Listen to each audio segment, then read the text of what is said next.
সকাল 10:38 শুক্রবার। অনেকেই কিন্তু আজকে ছুটির দিন হওয়ায় তখনও কিন্তু ঘুমিয়েছিলেন। এর মধ্যে কিন্তু 5.5 মাত্রার একটি তীব্র ঝাঁকুনি দিয়ে একটু ভূমিকম্প অনুভূত হয় এবং এই ভূমিকম্পের কারণে কিন্তু যারা ঘুমন্ত ছিলেন তারাও কিন্তু জীবন বাঁচাতে বাসার নিচে নেমে এসেছিল, কেউ সড়কে নেমে এসেছিল।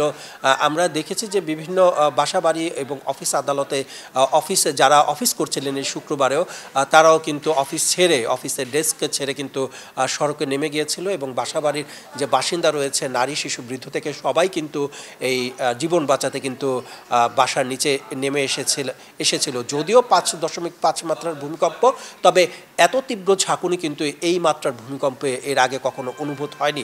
এই ভূমিকম্পের কারণে কিন্তু রাজধানীর বিভিন্ন জায়গায় আমরা এখনো পর্যন্ত যতটুকু খবর পেয়েছি যে রাজধানীর বাড্ডা, আরমানিটোলা এবং টঙ্গী স্টেশন রোডে 3টি জায়গায় কিন্তু বহুতল ভবন কিন্তু একটু ক্ষতিগ্রস্ত হয়েছে, কোথাও ভবন হেলে পড়েছে এমন খবর পাওয়া গেছে। কিন্তু এর মধ্যে আরমানিটোলা এবং তাৎক্ষণিক ফায়ার সার্ভিস গিয়েছে তাদের কার্যক্রম পরিচালনা করতে।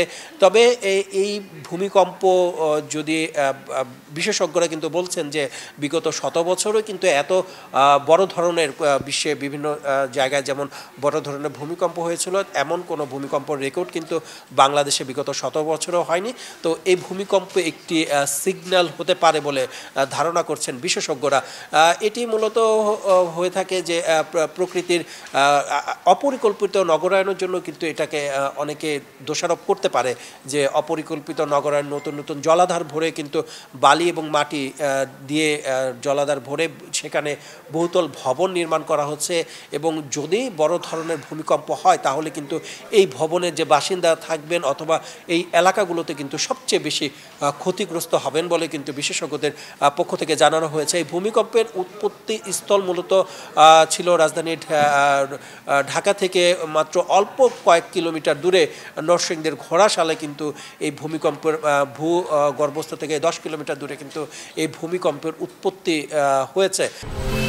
10 বছরের যাত্রা তো কেবলই শুরু। একসাথে গ্রো করার এই জার্নি চলুক আগামীতেও। পাঠাও 10 years of growing with you।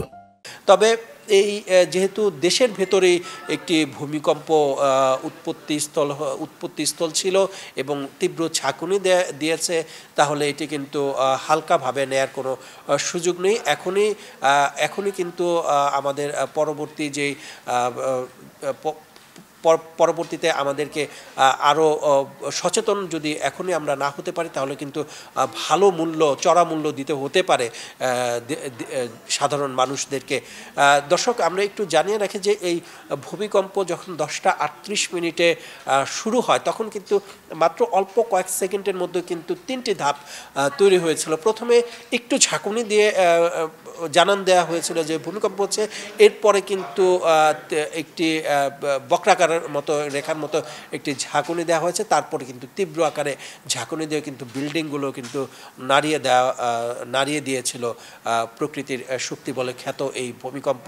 তবে এই ভূমিকম্পের জন্য আমরা একটু যদি জানিয়ে রাখি যে এই ভূমিকম্প যে বিগত 100 বছরও যেহেতু ভূমিকম্প এমন আঘাত হানেনি, তবে এখনই যদি আমরা সরকারের পক্ষ থেকে অথবা সংশ্লিষ্ট পক্ষ থেকে যদি এখনও সচেতনমূলক কোনো কার্যক্রম ব্যবস্থা গ্রহণ করা না হয় তাহলে কিন্তু এটি আমাদের জন্য একটি ভালো অশনি সংকেত হিসেবে দেখা দিয়েছে। আমরা রাজধানীর বিভিন্ন জায়গা থেকে জানতে পেরেছিলাম যে এই ভূমিকম্প যখন অনুভূত হয় তখন বাসাবাড়িগুলো যে সিলিং ফ্যান ছিল, ডাইনিং টেবিল ছিল, জানালার কাজ ছিল, এগুলো কিন্তু তীব্র আকারে ঝাঁকুনি দিয়ে অনেক জায়গায় ফ্যান খুলে পড়ে যায়, অনেক জায়গায় যে জানালার কাজ সেটি ফেটে যায়, তারপর ডাইনিং টেবিলের কাজ ফেটে যায়। শিশুরা কিন্তু ভালোভাবে এই ভূমিকম্প আঁচ করতে পেরে মারাত্মক আতঙ্কিত হয়েছে এবং অনেকে এটি ভয় পেয়েও কিন্তু তাদের মধ্যে এক ধরনের আতঙ্ক তৈরি হয়েছে।